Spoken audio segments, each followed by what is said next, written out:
Oke, buka. Roma 9 ayat 1 sampai 16.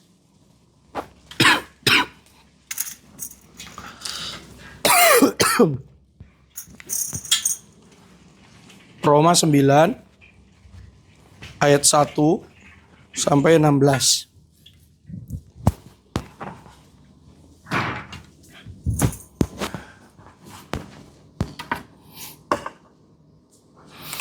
Tak baca.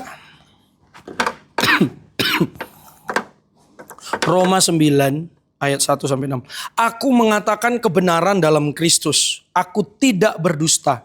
Suara hatiku turut bersaksi dalam Roh Kudus bahwa aku sangat berduka cita dan selalu bersedih hati.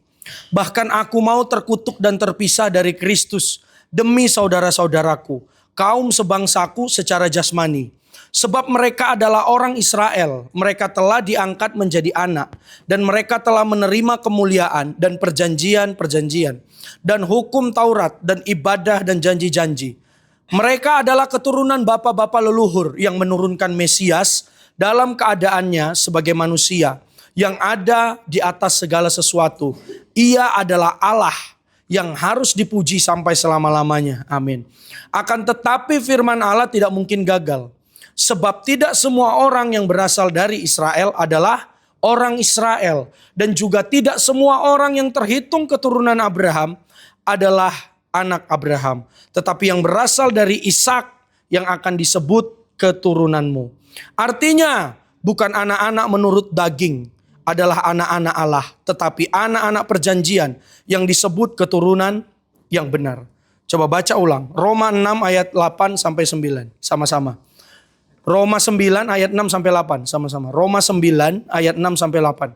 2, 3. Akan tetapi firman Allah tidak mungkin gagal. Sebab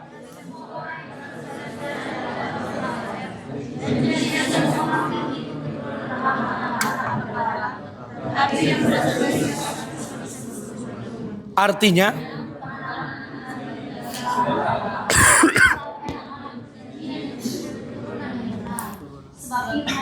amin. Oke, sekarang aku mau tanya, berapa anak Abraham? Abraham.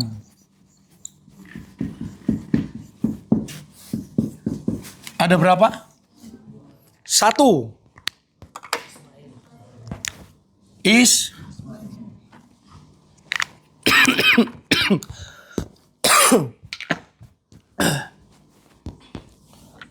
Ismail. Kedua,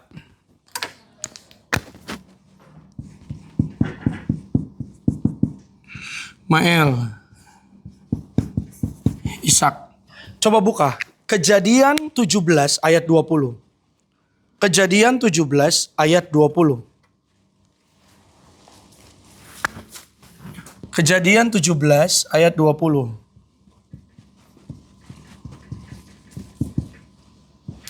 Baca 2, 3. Tentang Ismail, aku telah mendengarkan permintaanmu. Ia akan memberkati, kubuat beranak cucu dan sangat banyak. Ia akan memperanakan 12 raja, dan aku akan membuatnya menjadi bangsa yang besar. Menjadi bangsa yang besar. Lihat ya, supaya kamu ngerti.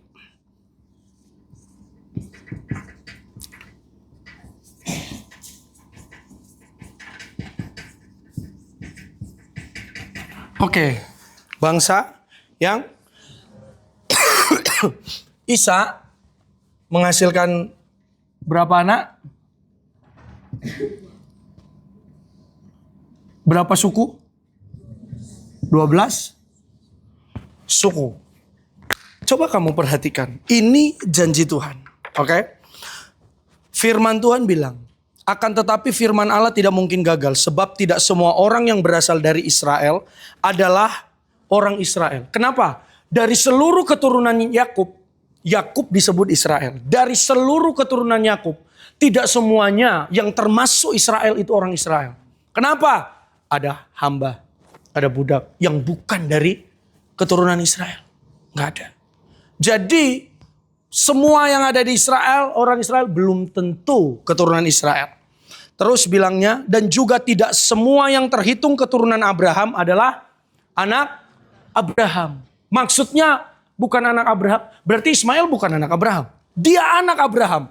Tapi di Roma ini berkata begini, tidak semua yang terhitung keturunan Abraham adalah anak Abraham. Maksudnya apa? Tidak semua yang terhitung dari keturunan Abraham itu punya janji Tuhan. Tidak. Ismail tidak dapat janji Tuhan. Janji Tuhan yang seperti apa? Yang dipilih. Dari keturunan yang dipilih. Dipilih untuk apa? Untuk menyatakan kebesaran Tuhan. Dari keturunan Ishak, 12 suku, Yakub akan turun satu tunas Daud. Tapi tidak dari Ismail. Dengar baik. Semua orang keturunan Abraham berkata bahwa saya keturunan Abraham. Tapi coba kamu lihat, waktu Tuhan Yesus mengecam ahli Taurat orang Farisi. Kamu berkata kamu anak Abraham. Sorry ya, kalau bahasa sekarang. Tuhan bisa menjadikan dari batu-batu ini anak Abraham. Jadi bukan karena kamu sudah secara keturunan, kamu sebut kami ini keturunan Abraham, berhak memperoleh janji Tuhan. Tidak, di masa anugerah, perjanjian itu bukan dalam bentuk sunat lagi. Kamu lihat nanti sebentar. Makanya waktu lihat Ismail ya diusir. Padahal Sarah sendiri yang ngasih Hagar ke Abraham. Kenapa Sarah sendiri yang marah? Makanya perempuan kamu cek hatimu. Jangan mulu kau salahkan orang. Bodoh. Cek hatimu. Jangan jadi perempuan bodoh. Amin. Nah, jangan mulu kamu salahin orang ini. Lihat. Supaya kamu berlaku bijaksana. Ini yang penting. Dia ngomong, ambillah Hagar jadi istrimu. Supaya keturunannya nanti bisa jadi melanjutkan. Karena gak percaya. Tahu, Abraham baru dapat janji Tuhan usia 75. Usia 75. Buka Kejadian 12. Ayat 1 sampai 4. Kejadian 12 ayat 1 sampai 4. Baca 2, 3. Pergilah dari negerimu dan dari sanak saudaramu dan dari rumah bapamu ini ke negeri yang akan kutunjukkan kepadamu. Aku akan membuat engkau menjadi bangsa yang besar dan memberkati engkau bangsa bangsamu dan engkau akan menjadi berkat. Dan untuk orang yang engkau dan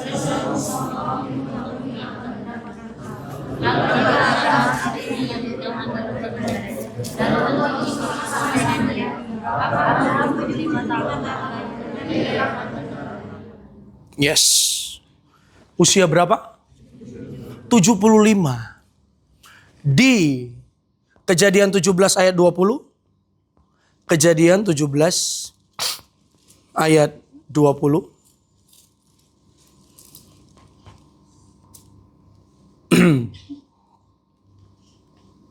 Oke.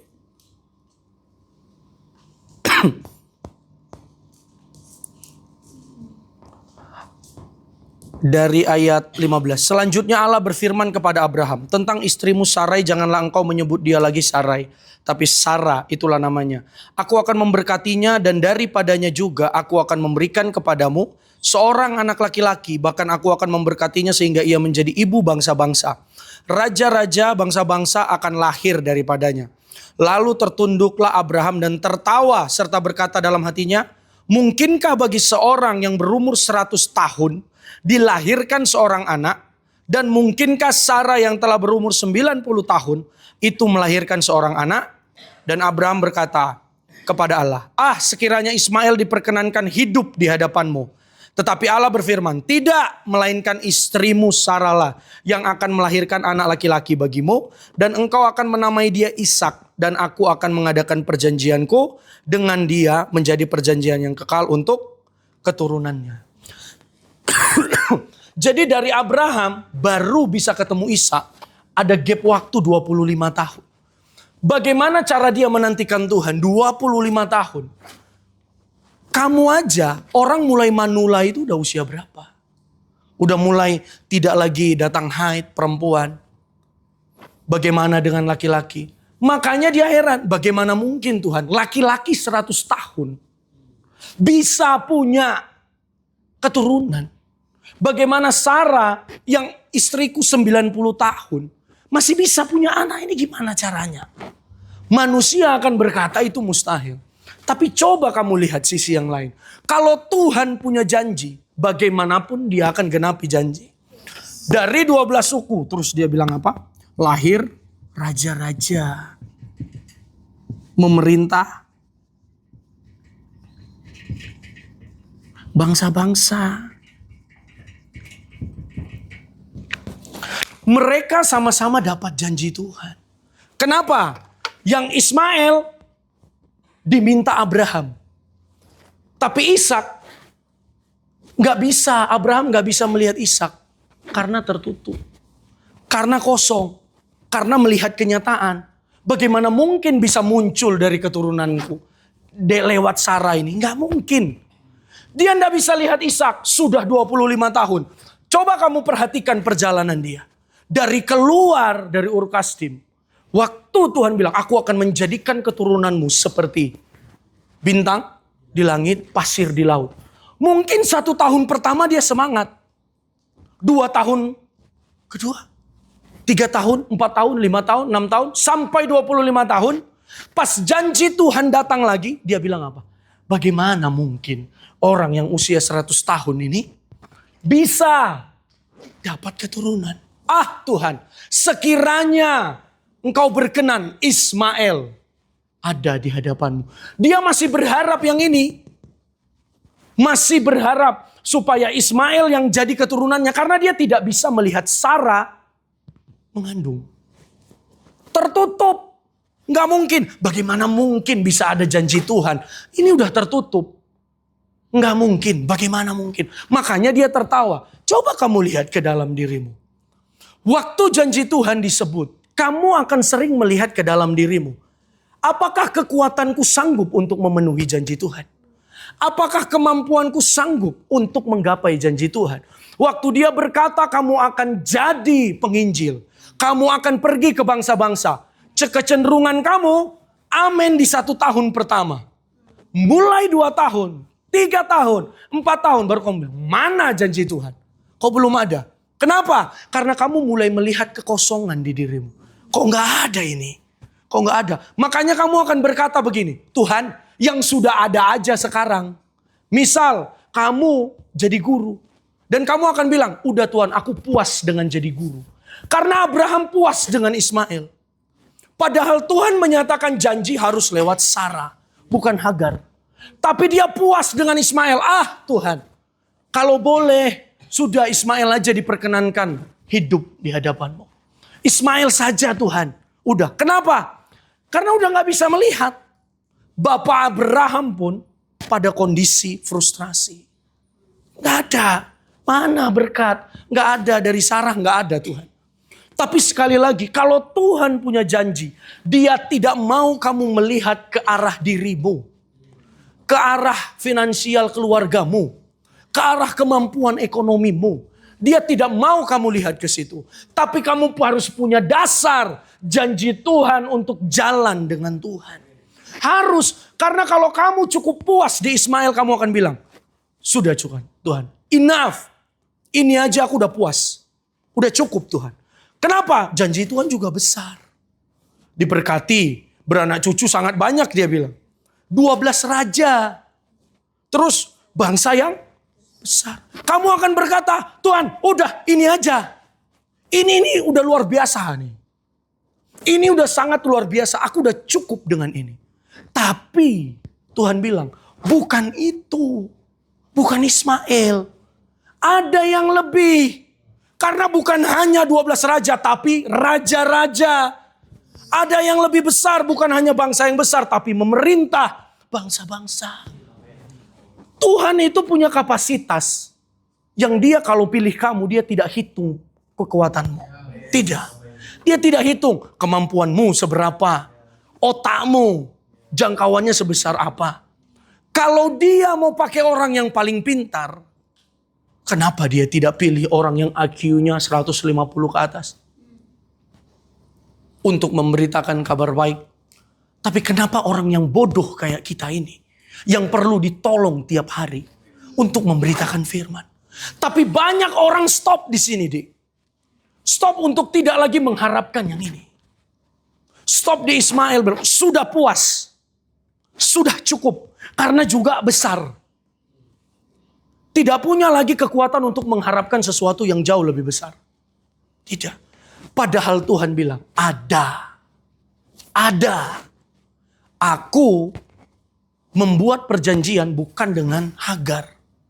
Bukan. Tapi dengan Ribka. Dengan Sarah.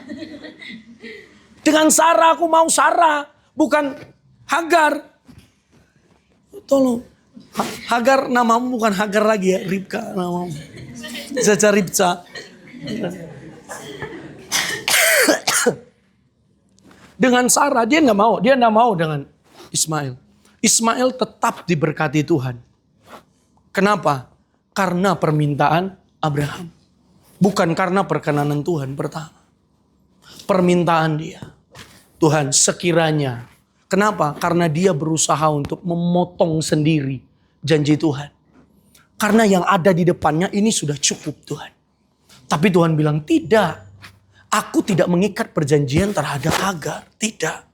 Tapi terhadap Sarah istrimu satu keturunan akan datang. Seorang anak laki-laki, dia bilang tidak dua. Dari seorang itu akan muncul 12 suku. Akan muncul dari seorang. Ishak memperanakan siapa? Yakub dan Ishak. Mari lihat. Oke. Nah, lalu kemudian perjanjian Tuhan datang buat mereka. Oke. Lalu perjanjian Tuhan datang buat Abraham. Kalau kamu lihat, coba lihat ayat yang tadi. Kejadian 17. Oke. Ayat 22. Setelah selesai berfirman kepada Abraham, naiklah Allah meninggalkan Abraham. Setelah itu Abraham memanggil Ismail anaknya dan semua orang yang lahir di rumahnya, juga semua orang yang dibelinya dengan uang, yakni setiap laki-laki dari isi rumahnya. Lalu ia mengerat kulit katan mereka pada hari itu juga, seperti yang telah difirmankan Allah kepadanya. Abraham berumur 99 tahun ketika dikerat kulit katannya. Kenapa? Itu di awal perjalanan Abraham. Dengar baik. Di awal perjalanan Abraham, di Kejadian 12 ayat 4 tadi, di usia dia yang 75, dia dapat janji Tuhan, tapi belum disunat. Sunat itu apa? Lambang perjanjian secara lahiriah. Kamu lihat nanti satu hal yang penting, bahwasannya ini itu sudah berlalu. Bukan lagi tentang sunat fisik. Lihat nanti. Di Kejadian 12 ayat 4, dia 75 tahun. Dia tidak disunat. Tapi janji Tuhan sudah datang. Oke? Tapi nanti baru di usia 99, hampir 100, baru dia disunat. Lihat, Roma 4 ayat 9 sampai 11. Roma 4 ayat 9 sampai 11. Roma 4 ayat 9 sampai 11. Adakah ucapan bahagia ini hanya berlaku bagi orang bersunat saja, atau juga bagi orang tak bersunat? Sebab telah kami katakan bahwa kepada Abraham iman diperhitungkan sebagai kebenaran. Ayat 10, dalam keadaan manakah hal itu diperhitungkan? Sebelum atau sesudah ia disunat? Bukan sesudah disunat, tetapi sebelumnya. Ayat 11, dan tanda sunat itu diterimanya sebagai meterai kebenaran berdasarkan iman yang ditunjukkannya sebelum ia bersunat. Demikianlah ia dapat menjadi bapa semua orang percaya yang tak bersunat, supaya kebenaran diperhitungkan kepada mereka. Jadi sebenarnya hukum sunat tidak akan pernah berlaku kalau bukan atas dasar iman. Nggak pernah. Nah, coba kamu lihat. Dia bilang tadi, adakah ucapan bahagia ini berlaku bagi orang bersunat saja atau juga bagi orang tak bersunat? Sebab telah kami katakan bahwa kepada Abraham iman diperhitungkan sebagai kebenaran. Dalam keadaan manakah ia diperhitungkan? Sebelum atau sesudah ia disunat? Bukan sesudah, tetapi sebelumnya. Tahu perjalanan dia seperti apa? Ini dia. Dia dimulai dari percaya. Dari Kejadian 12. Oke? Percaya. Ini iman. Karena Roma 4 bilang itu diperhitungkan karena iman. Terus ada kelanjutannya. Apa itu? Sunat. Sunat ini apa? Meterai. Oke? Terus masuk di sini. Apa? Penggenapan. Penggenapan janji.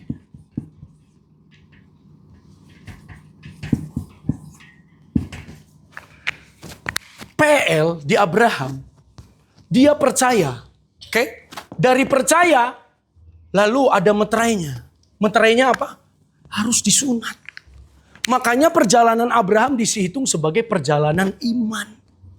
Perjalanan iman. Karena Roma bilang begitu. Roma 4 ayat 9 sampai 11 bilang. Dalam keadaan manakah hal itu diperhitungkan? Apa yang diperhitungkan? Iman. Sebelum atau sesudah ia disunat. Bukan sesudah disunat. Tetapi sebelumnya. Jadi waktu dia memutuskan untuk percaya sama Tuhan Yesus. Bukan sama Tuhan Yesus. Sama Tuhan. Sama Yahweh. Dia dapat firman itu. Keluar dari tanah Ur Kasdim. Mulai dari situ. Dia diperhitungkan punya iman. Dan dianggap benar. Tapi pertama bukan sunat. Sunat ini penggenapan dari imannya. Supaya dia dihitung sebagai orang yang beriman. Bukan hanya jalan. Ada meterai namanya. Makanya ayat 11 bilang. Dan tanda sunat itu diterimanya sebagai meterai kebenaran. Berdasarkan apa? Iman yang ditunjukkan. Yang ditunjukkannya. Jadi sunat ini meterai untuk membenarkan imannya dia. Karena dia percaya. Lalu dari sunat ini baru dia bisa mendapat penggenapan janji. Di PL itu begitu. Tapi kamu lihat. Kalau sudah masuk masa kasih anugerah. Percaya. Dari percaya, iman, kemana? Roh Kudus. Karena ini meterai. Oke, terus lanjut penggenapan janji.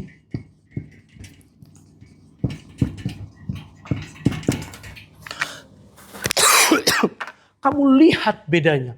Ada orang yang berjuang hidup untuk menggenapkan janji dengan cara lahiriah. Berusaha dengan sekuat tenaga.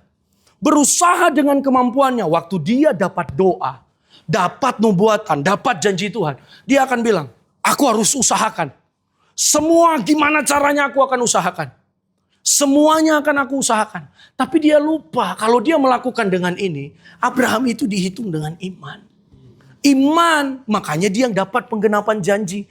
Tapi waktu masuk di masa anugerah, kamu ada di masa ini. Kamu ada di masa anugerah. Iman percayamu kepada Yesus. Dan dimeteraikan oleh Roh Kudus. Makanya kamu dapat penggenapan janji. Dan seluruh janji yang Tuhan anugerahkan buat kamu, bukan janji yang sementara. Bukan janji yang ya hanya hari ini berlaku, besok tidak. Tidak, karena kalau kamu dibilang keturunan Abraham, atas dasar apa kamu keturunan Abraham? Karena hanya keturunan Abraham yang dapat seluruh janji Allah. Pertanyaanku, apa yang membuat kamu punya dasar bahwa kamu keturunan Abraham? Apa? Cuman iman. Tidak dengan sunat. Tidak, karena kamu bukan orang Israel. Kamu tidak keturunan Israel. Bukan. Tapi kamu berhak terima janji Tuhan seperti yang dikatakan pada Abraham hanya oleh karena iman. Makanya kamu bisa dibilang kamu keturunan Abraham. Apa yang dijanjikan buat Abraham? Seluruh yang ada di Alkitab. Kebesaran, kejayaan, kehormatan, keselamatan. Seluruhnya dijanjikan buat kamu. Tapi bagaimana orang bisa percaya? Ini perjuangannya. Kalau kamu terus mau melakukan dengan cara yang lama, ya pasti kekuatanmu yang muncul. Berusaha melakukan. Bukan berarti di masa anugerah kamu tidak melakukan. Kamu tetap akan melakukan, tapi kamu melakukannya oleh karena Roh Kudus. Roh Kudus yang tolong kamu. Roh Kudus yang memampukan kamu untuk menggenapi janji Tuhan buat kamu. Jadi ada dasarnya untuk kamu bertahan. Berapa tahun pun Tuhan. Sampai Tuhan berkata, ini masa penggenapan. Aku akan terus ikut Tuhan. Tapi pertanyaannya, sudahkah kamu bisa sanggup melihat sampai ke ujung? Enggak. Hanya dengan iman kamu bisa lihat ke ujung. Tanpa iman kamu akan melihat kegelapan. Tidak ada yang terang. Tapi bagi orang yang percaya, semuanya akan terang. Kenapa? Terangnya bagaimana? Apakah langsung tahu? Tidak. Terangnya oleh karena Roh Kudus. Dia yang menolong kamu melihat janji Tuhan dan bertahan atas janji Tuhan. Kamu tidak akan cukup di sini. Roh Kudus akan bilang, bukan yang ini nak. Sekalipun ini kamu peroleh. Tapi yang ini masih ada yang jauh lebih besar. Tapi yang ini. Makanya itu kamu harus punya dasar untuk percaya itu seperti apa. Baca firman-Mu, bergaul dengan Roh Kudus. Supaya apa? Nanti tidak satu semester kamu lewati, besok kamu pulang. Enggak begitu. Inilah pertaruhannya. Ayat 8. Ayat 8 di Roma. Roma 9. Ayat 8. Roma 9 ayat 8. Artinya bukan anak-anak menurut daging adalah anak-anak Allah. Tetapi anak-anak perjanjian yang disebut keturunan anak-anak daging. Itu simbol dari apa yang dunia miliki. Tapi anak-anak, dia bilang apa? Tapi anak-anak perjanjian simbol dari apa yang berasal dari Tuhan. Jadi ini itu datangnya dari dunia. Dari nafsunya Abraham. Keinginan kerinduan Abraham. Makanya jangan kamu pikir motivasimu sepertinya mau menggenapkan janji Tuhan. Tidak perlu pakai usaha manusia. Kenapa? Abraham itu benihnya ilahi. Makanya waktu lahir Ismail, tetap Tuhan akan memberkati dia karena permintaannya Abraham. Tapi itu bukan berasal dari janji Tuhan. Itu berasal dari frustasinya Sarah. Berasal dari frustasinya Abraham. Untuk menantikan janji Tuhan. 25 tahun. Mana katanya ini ada. Mana katanya ada. Dia 25 tahun tunggu Ishak. Frustasi, tidak sanggup, tidak mampu. Untuk nunggu Tuhan. Makanya lahir Ismail. Ada banyak orang berusaha memotong di situ. Karena kamu tidak melihat ada janji Tuhan. Makanya kamu cut sendiri. Kamu pikir motivasimu benar. Padahal belum tentu benar. Apa yang dipikirkan manusia ya akan seperti ini jadinya. Tapi apa yang dipikirkan Allah sepertinya penundaan. Tapi bukan penundaan. Karena janji akan tetap terlaksana. Pertanyaannya kenapa 25 tahun Kak? Tuhan punya rencana. Kamu tidak boleh mempertanyakan Tuhan. Karena tidak ada hak kita untuk bertanya dan mempersalahkan Tuhan. Karena dia tidak bisa salah. Kamu yang salah. Aku yang salah. Tapi Tuhan tidak salah. Lihat 25 tahun. Makanya di dalam hidupmu. Kamu akan ngalamin titik di mana kamu depresi. Frustasi. Kenapa? Mana janji Tuhan kok gak datang?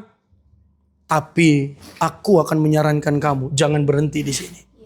Jangan menciptakannya sendiri. Biarkan Tuhan menggenapi dengan caranya dia. Waktu dia menggenapi, yang kamu peroleh bukan hanya sedikit. Bukan hanya sedikit. Ini bukan hanya bicara, tunggu, jangan dulu bicara materi.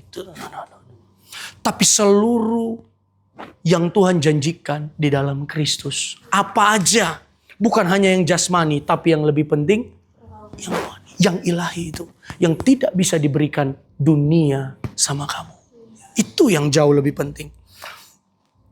Lihat, ayat Roma 9 ayat 10 sampai 13. Kita baca sama-sama. Oke. Roma 9 ayat 10 sampai 13. Kita baca sama-sama ya. 2, 3. Tetapi bukan hanya itu saja. Lebih terang lagi ialah Ribka yang mengandung dari satu orang. Yaitu dari Ishak bapa leluhur kita. Sebab waktu anak-anak itu belum dilahirkan dan belum melakukan yang baik. Supaya rencana Allah tentang pemilihannya diteguhkan. Bukan berdasarkan perbuatan. Tetapi berdasarkan dikatakan kepada Ribka. Anak yang tua akan menjadi hamba yang muda. Seperti ada tertulis, aku mengasihi Yakub tetapi membenci. Oke. Nah, ini nih coba. Ini sepertinya kok membenci Yakub, membenci Esau. Nggak. Tapi ayat 9 kamu baca. Baca sama-sama 2, 3. Sebab firman ini mengandung pada waktu seperti inilah aku akan datang dan Sarah akan mempunyai seorang. Janji Tuhan itu begitu. Firman yang dikatakan itu, waktu dikatakan buat kamu. Kamu akan seperti ini. Firman itu yang masuk di dalam dirimu dikerjakan Roh Kudus. Makanya dia disebut apa? Makanya firman bilang, sebab firman ini mengandung janji. Waktu firman disampaikan kepada kamu, janji Tuhan disampaikan buat kamu. Sepertinya begini, di dalam rahim rohanimu, janji Tuhan sedang dibuahi. Sedang akan diwujudkan. Kapan itu? Nanti di waktunya akan dilepaskan buat kamu. Seperti ibu melahirkan anaknya. Akan dilepaskan. Karena Ishak itu janji Tuhan dan dikandung oleh Sarah. Itu janji Tuhan itu seperti itu. Dikandung. Jadi waktu firman masuk dan datang buat hidupmu. Dia ada dulu di dalam hidupmu. Di dalam hatimu. Nanti penggenapannya waktu sudah saatnya. Kapan saatnya? Saat kamu siap. Dihitung siap sama Tuhan. Kalau tidak siap, bagaimana mungkin? Coba kamu sekarang kasih. Kamu punya adik, masih balita umur 1 tahun. Beranikah kamu kasih pisau di tangan adikmu? Kenapa? Pasti melukai dirinya.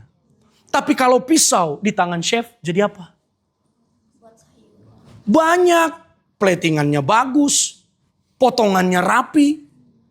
Nggak kayak kamu motong wortel acak-acakan kan? Ada yang segitiga, segi 4 bulat, trapesium, semua. Itu. Tapi kamu bisa lihat, di anak balita kamu tidak mungkin mengizinkan pisau di tangannya. Tapi pisau ini bisa sangat berguna kalau dia di tangan chef. Ini tergantung kesiapan dan kedewasaanmu. Tuhan tidak akan langsung kasih kamu yang besar. Tapi harus dipupuk dari kecil. Makanya baru nanti ada ayat 10 sampai ayat 13. Nah ayat 13. Seperti ada tertulis, aku mengasihi Yakub tetapi. No. Di sini bukan membenci secara emosional. Kamu harus pelajari. Membenci di sini pengertiannya tidak membenci secara emosional. Tapi pengertian aslinya dia bilang begini. Aku tidak memilih Esau. Bukan membenci. Indonesia berkata dia membenci. Tapi pengertian aslinya, aku tidak memilih Esau. Dan aku memilih Yakub.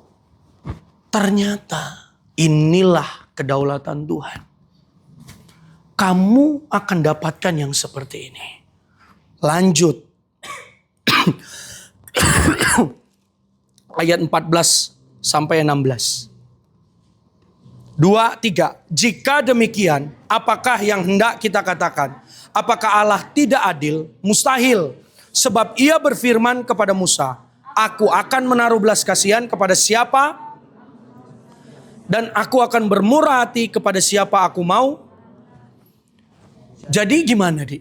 Kalau begitu bagaimana? Kok Tuhan memilih Yakub tapi Esau nggak dipilih? Tuhan adil nggak? Tuhan adil nggak? Kenapa bisa adil? Ini yang aku mau sampaikan dari semua ini, Dik. Kenapa? Karena kamu akan ngalamin istilahku itu spiritual depression. Waktu janji Tuhan yang diberitakan buat kamu tidak sampai. Maksudnya apa? Belum digenapi. Kamu masih menanti-nantikan. Langsung kamu stres. Mana? Firman udah bilang begini, kok nggak datang? Kok nggak terjadi?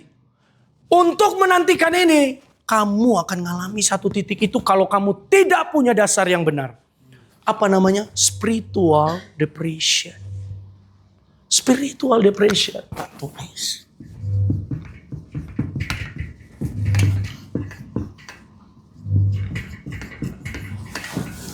Kamu akan ngalamin itu. Di mana kamu akan ada krisis rohani.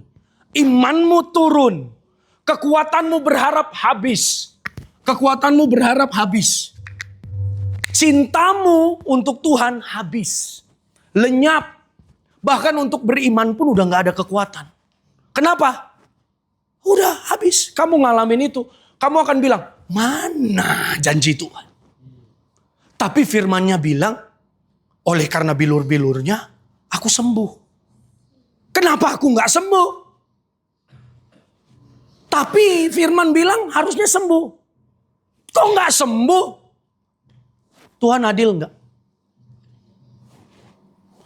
Dari pemilihan Yakub dan Esau, Tuhan adil gak? Apa yang membuat Esau dibenci? Apa yang membuat Esau tidak dipilih? Apa? Dan apa yang membuat Yakub dipilih? Ini namanya kedaulatan Tuhan. Ini namanya anugerah. Ini yang aku mau sampaikan. Dari semua perjalanan kita berkeliling ini, anugerah dan keadilan. Dari perjalanan berkeliling ini, aku cuma mau sampaikan ini deh. Kenapa? Kamu harus tahu anugerah dan keadilan Tuhan. Apa itu anugerah dan keadilan Tuhan? Kakak mau tanya. Nama kamu siapa, Dik? Kakak lupa. Bu Guru. Darni, aku selalu panggilnya Bu Guru nih. Darni, oke. Aduh, siapa nama? Melan. Bukan siapa? Rilan. Oke. Darni dan Rilan. Aku punya uang 100.000. Oke. 100.000. Aku kasih Darni 50 dan Rilan 50. Adil tidak? Adil. Tapi aku punya 100.000. Aku kasih Darni 70 dan Rilan 30. Adil tidak? Dari mana adil? Tidak adil. Tidak adil kan, Dek? Kamu akan merasa, Kak Debbie kok lebih sayang dia daripada aku. Benar? Sekali lagi, Darni ku kasih 70, Rilan ku kasih 30. Adil tidak? Adil. Tidak adil. Mana adil begitu? Adil itu manusia bilang harus setara. Harus sama. Itu adilnya. Sekarang gini, permainan sepak bola. Dalam satu pertandingan resmi, ya, 11 lawan 9, adil nggak? Kenapa? Tidak? Perhitungan manusia akan begitu. Keadilan akan bicara harus secara hitungan manusia. Tapi kamu lihat, di mata Tuhan bagaimana keadilan? Dan di mata Tuhan bagaimana anugerah? Di mata manusia, anugerah itu yang seperti tadi. Oke, anugerah itu yang seperti tadi. Jadi kalau dikasih 50 dan 50 sama, itu adil. Tapi itu adil. Tapi kalau anugerah atau belas kasih manusia, kayak mana wujudnya?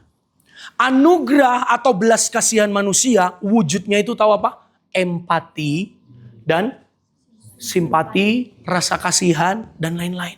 Semua perasaan itu wujud dari belas kasihan atau anugerah manusia. Dan terbatas. Tapi tahu kalau keadilan Tuhan. Keadilan Tuhan untuk semua manusia apa? Mereka berhak diselamatkan. Terima hujan yang sama? Terima matahari yang sama? Apakah ada? Kalimantan mataharinya 3 Kak. Jawa ini cuma 2 atau 1. Coba aja karena mentang-mentang lebih panas di sana kamu bilang matahari 3. Tetap 1. Apakah panas cuma untuk orang yang Kristen? Dan orang yang bukan Kristen tidak ada? Apakah hujan cuma untuk orang yang Kristen? Tidak. Tuhan adil. Dia adil untuk memberkati semua orang. Dia adil untuk memberi keselamatan. Pertanyaannya, siapa yang mau selamat? Kalau mau selamat, yuk percaya Yesus. Tapi ada namanya anugerah Tuhan. Dan anugerah Tuhan tidak butuh hitungan manusia. Tidak butuh penilaian manusia. Tidak butuh cara pandang manusia. Tidak butuh. Tuhan tidak butuh komentar manusia tentang keadilan dan anugerahnya. Kalau Tuhan bilang aku adil, ya dia adil. Tapi kalau kamu dibilang tidak adil, ya memang karena kamu tidak bisa adil. Ada yang bilang, kalau poligami aku akan bisa adil. Mana ada? Bohong itu. Bersyukurnya kamu gak begitu kan pengajarannya kan. Anugerah Tuhan berarti. Tapi ya ini anugerah Tuhan itu tidak butuh cara pandangmu. Tidak butuh penilaianmu. Tuhan, harusnya kan aku juga jadi seperti dia. Ini yang sering kamu lakukan. Jadi kalau kamu melihat orang lain diberkati, kamu akan bilang, kok cuma dia? Kok aku enggak? Kok cuma dia Tuhan? Kok aku enggak? Tuhan pilih kasih. Nanti kamu lihat orang udah punya motor, kamu akan bilang, aku percaya aku juga punya motor. Dalam nama Tuhan Yesus. Dalam nama Tuhan Yesus. 4-5 tahun kau belum punya motor. Langsung kamu apa bilang? Kok gak ada Tuhan? Dia kan anak Tuhan. Aku anak Tuhan. Harusnya sama dong diberkatinya. Kok aku gak diberkati? Kok dia diberkati, aku kok gak diberkati Tuhan? Kenapa Tuhan? Kamu mempertanyakan anugerah. Anugerah itu Tuhan yang pilih. Kalau dia mau menganugerahkan Darni 100.000 dan Rilen cuma 10.000, tetap itu anugerah Tuhan. Dan itu di mata Tuhan adil. Bukan karena Darni dikasih lebih banyak, makanya cinta Tuhan sangat banyak buat dia. Dan Rilen dikasih cuma 10.000, jadi cinta Tuhan cuma sedikit untuk Rilen. Nggak ada itu di. Tuhan mencintai Darni dan Rilen sama. Tapi anugerah tidak bisa. Anugerah itu kepada siapa Tuhan mau menaruh belas kasihannya. Kepada siapa dia mau mengasihi. Firman bilang, aku akan bermurah hati kepada siapa aku mau bermurah hati. Jadi anugerah Tuhan itu tidak butuh penilaianmu. Kalau kamu dikasih 10 dan yang satu dikasih 20, kamu harus tetap bilang, makasih Tuhan. Karena kami sama-sama dicintai Tuhan. Tapi kamu sering salahnya mandang di sini. Bahwa kamu menuntut keadilan Tuhan seperti kamu memandang keadilan. Kalau dia dikasih 20, kasih aku 20. Lah. Firman Tuhan bilang apa? Berhakkah kamu? Makanya Paulus bilang. Berhakkah ciptaan ini protes kepada Sang Pencipta? Mengapa kau menjadikan aku demikian? Enggak berhak. Itulah kenapa waktu kamu tidak bisa memandang anugerah dan keadilan Tuhan dengan benar, kamu akan ngalamin spiritual depression. Kamu akan stres. Stresnya gimana? Aku udah berdoa, udah puasa. Sampai puasa Esther, Daniel, Hosea, Yoel, Amos, Obadya, terserah apapun. Aku sudah puasa. Kok belum datang? Kok belum tergenapi ini? Kenapa Tuhan? Stres, langsung. Apa akibatnya dari spiritual depression? Kamu akan ngalamin satu apa? kecewa dengan Tuhan. Marah dengan Tuhan. Ini yang paling miris itu yang begini. Terobsesi untuk melakukan lebih buat Tuhan. Dia pikir dengan cara aku berdoa lebih banyak. Baca Alkitab lebih banyak. Aku harus nyembah dari tadi 5 menit aku jadi 3 jam. Supaya Tuhan memberkatiku. Apakah itu baik? Jadi jangan pikir spiritual depression itu akan mendorong kamu turun. Atau menaikkan adrenalinmu. Wah, kayaknya aku ini kurang banyak untuk menghabiskan waktu dengan Tuhan. Jadi kamu memandang anugerah ini hanya bisa kamu peroleh. Kebaikan Tuhan hanya bisa kamu peroleh kalau kamu sudah melakukannya buat Tuhan. Padahal papi ngajarin apa? Anugerah atau kasih karunia itu Tuhan melakukan buat saya, buat kamu. Jadi kamu gak bisa usaha untuk memperoleh ini. Kalau dia mau menganugerahkan kamu, terima. Karena dia adil.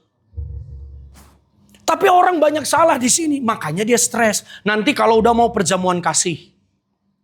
Ya kan? Kakak-kakak kan kayak gitu. Udah mau nanti perjamuan kasih awal bulan.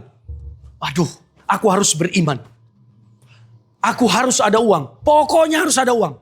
Akhirnya dia berdoa dalam nama Tuhan Yesus. Sampai hari H uangnya gak datang. Tuhan, aku kan mau ngalami Engkau. Aku udah berdoa loh. Kebenaran berkata, God has provided. Tuhan, sudah. Kok aku minta untuk perjamuan kasih gak datang ini. Pada akhirnya apa yang terjadi? Marah sama semua teman-teman. Ngambeklah. Langsung, Tuhan gak adil ini. Kenapa? Baru kamu akan cek ke dalam dirimu, kamu akan bilang, kayaknya doaku kurang kemarinnya. Kayaknya aku belum berpuasa ini. Nanti aku akan coba puasa 40 hari. Untuk nerobos perjamuan kasih. Jadi kamu mengusahakan dengan dagingmu lagi. Walaupun motivasinya roh. Itu artinya kamu berusaha memperoleh ini dengan kekuatanmu. Padahal anugerah dan kasih karunia ini, itu Tuhan yang melakukan buat kamu. Usahamu tidak ada. Kamu tidak bisa memperoleh anugerah karena cuma Tuhan yang bisa kasih buat kamu. Kamu bisa memperoleh anugerah tapi punya manusia. Cuma punya manusia, makanya kamu akan ngalamin ini. Stres, janji Tuhan gak datang, penyakitku gak pergi. Uang untuk perjamuan kasih gak datang. Akhirnya kau bilang, tidak ada Tuhan. Kecewa, langsung apa? Gak mau baca Alkitab dulu 1 minggu. Ya kan? Gak mau dulu berdoa, capek aku mau berdoa. Aku mau nonton dulu. Gak mau kamu nyembah, tadinya kamu semangat nyembah 1 jam. Akhirnya kamu, nyembah 5 menit Tuhan makasih, amin. Semuanya yang terjadi apa? Kerohanianmu turun. Kamu akan merasa tidak dikasihi Tuhan. Kayaknya Tuhan udah benci aku deh. Baru akan kamu lihat ke belakang. Kesalahanku. Aduh. Aku kemarin habis marah-marah ini. Berarti Tuhan ini membenci aku sekarang ini. Makanya gak diberkatinya aku uang perjamuan kasih. Padahal aku cuma minta 20.000 pun gak datang. Kok bisa? Katanya Tuhan ciptakan langit bumi. 20.000 aku minta kenapa gak datang? Kamu akan mulai melawan Tuhan. Kamu akan mulai beradu argumen dengan firman. Mana? Udah merasa tidak dikasihi, merasa dihukum Tuhan lagi. Kayaknya Tuhan menghukum aku ini. Karena dosa yang kulakukan tadi. Padahal firman bilang apa? Dosa tidak lebih besar dari kasih Tuhan. Kasih Tuhan mengatasi semuanya. Dia jauh lebih kuat dari dosamu. Tapi karena kesalahanmu memandang anugerah, aku kayaknya dihukum Tuhan. Lalu apa? Kamu mulai meninggalkan kehidupan rohani yang dibangun. Lama-lama kamu tinggalkan Tuhan. Jadi gak sedikit orang yang meninggalkan Tuhan hanya karena 1, pasangannya meninggal. Pasangannya pergi hianati dia. Yang disalahkan Tuhan. Bodoh. Jangan bodoh kamu. Ini yang perlu kamu ngerti. Bahwa anugerah Tuhan itu lain dari pandangan manusia. Dia menganugerahkan buat kamu semua hal. Di surga semuanya kamu peroleh. Tapi kalau kamu lihat ada temanmu yang sekarang ini memperoleh sepertinya anugerah banyak buat dia. Karena itu waktunya dia untuk terima. Tapi nanti kamu ada waktunya asal kamu percaya. Kapan? Ya sampai kamu dapat. Percaya. Jadi supaya kamu nggak depresi, ya kamu harus punya pandangan yang benar tentang anugerah. Jangan bilang Tuhan harus adil. Dia 50 ya aku 50. Yang Tuhan siapa? Kalau yang Tuhan kamu iya. Mungkin kalau Tuhannya kamu, Kak Debbie banyak omongnya. Tuhan bisukan. Ya kan? Supaya nanti aku gak bisa lagi ke STT. Dan kau sukacita gak mendengar aku lagi. Tapi salahnya Tuhan bukan kau. Makanya aku masih terus ngomong begini. Nah itu anugerah. Makanya cara mandangnya harus benar deh. Dan keadilan Tuhan juga bukan dengan cara kamu memandang. Nggak ada. 50-50 adil ya Tuhan. Mana ada. Kamu dikasih 30. Dia dikasih 60. Adil di mata Tuhan. Dia tidak pernah tidak berlaku adil. Dia adil dan benar. Makanya waktu kamu nyanyi. Besar dan ajaiblah karyamu. Adil dan benarlah jalanmu. Benar. Adil dia. Anugerahnya sempurna untuk setiap orang. Bukan hasil usaha kamu. Bukan hasil pemikiran kamu. Bukan hasil kekuatanmu. Tapi karena anugerah dan kasihnya. Buat kamu. Jadi sekarang. Supaya kamu gak ngalamin spiritual depression. Punya cara pandang yang benar tentang anugerah. Dan tentang janji Tuhan. Kalau janji Tuhan sepertinya lebih cepat ditepati buat satu orang. Bukan berarti janji Tuhan tidak ditepati buat kamu.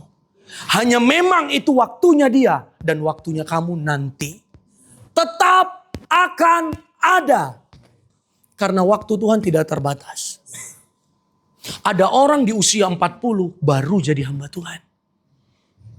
Baru jadi hamba Tuhan. Baru dipakai Tuhan. Ada yang usia 50. Baru dipakai Tuhan. Tapi janji Tuhan sejak usia 12 tahun.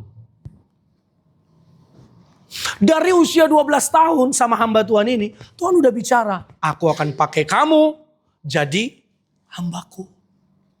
Tapi mulai dia lulus SMA, langsung bilangnya apa? Orang tuanya pengen dia jadi dokter gigi.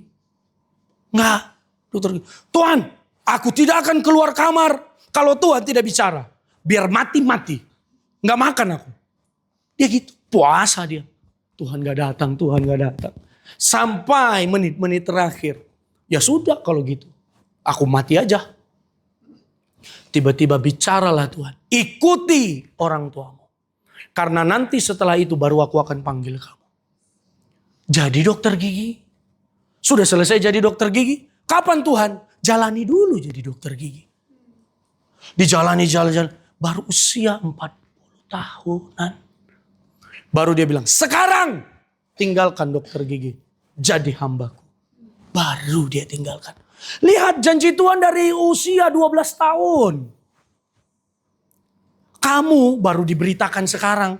1 tahun ke depan karena kamu iri hati lihat temanmu. Kok dia udah digenapi ya? Aku belum. Tuhan mana? Gak adil. Sabar. Mana tahu kamu usia 40? Pasti kau gak terima kan? Kamu pasti pengen kan? Janganlah Tuhan. Berapa kali itu? Cepatlah. Gak bisa kamu nanti akan motong yang seperti ini. Kamu akan menciptakan Ismail bagi dirimu. Dan kamu pikir itulah kehendak Tuhan. Tidak. Kehendak Tuhan Ishak tapi 25 tahun. Disinilah kekuatanmu. Bagaimana kamu ikut Tuhan. Percaya Tuhan. Rindukan Tuhan. Firman tertanam. 25 tahun. Tidak Tuhan. Tetap kuat. Salahnya Abraham sampai Yakub Yakub menikah. Dia udah meninggal. Gak sempat dia lihat anaknya. Ishak. Abraham juga. Ishak gak sempat nih lihat 12 suku yang besar-besar. Kalau dia lihat Yakub, belajar dari anaknya, dia cukup rendah hati. Tahu Yakub untuk dapatkan dapatkan Rahel berapa tahun? 4. Tapi dia bilang apa? Waktu 14 tahun serasa sebentar buat aku. Karena apa? Karena cintanya. Kalau kamu ngerti janji Tuhan, itu adalah cinta Tuhan buat kamu. Kamu akan berkata, 25 tahun tuh terasa sebentar. Karena cintanya. Kamu baru dinyatakan tahun ini, Dek. Sabar. Jangan cepat-cepat, mana Tuhan gak genapi. Lah kalau kamu memang harus genapi 25 tahun. Yang harus kamu pikirkan berarti aku panjang umur. 1. Ada alasan kamu untuk bersyukur. Makasih Tuhan. Karena kan kau takut masuk ke surga kan. Makanya dipanjangin ini. Iya toh. Kalau kamu mau cepat berarti harus cepat. Mati. Tapi Tuhan kalau mau ini ya kamu harus pasti masih bisa bersyukur. Makasih Tuhan. Usiaku masih panjang. Usiaku masih banyak. Jadi jangan cepat-cepat. Kecewa, marah, tinggalkan Tuhan. Lihat cara Tuhan menganugerahkannya buat kamu. Kamu akan ngerti di sini. Amin. Amin. Amin. Paham di sini deh. Ini pesan buat kamu. Jadi aku berdoa buat kamu supaya kebenaran ini tidak hanya berlalu begitu saja. Yang disampaikan 2 kakakmu tidak berlalu begitu saja. Tapi kamu jalani. Kamu, Tuhan aku percaya. Jadi kamu sepanjang hidupmu di STT Sanggakala gak akan depresi. Kamu gak akan depresi, gak akan ngalamin. Mana Tuhan ini gak akan. Kenapa? Karena kamu ngerti. Tuhan baik buat si A. Tapi Tuhan juga baik buat aku. Amin. Tuhan mengasihi si A. Tapi Tuhan juga mengasihiku. Amin. Hanya memang kalau dia menganugerahkan yang lebih besar buat dia. Karena itu udah waktunya dia. Dan waktumu nanti ada juga. Jadi jangan cepat kecewa. Tutup Alkitabmu.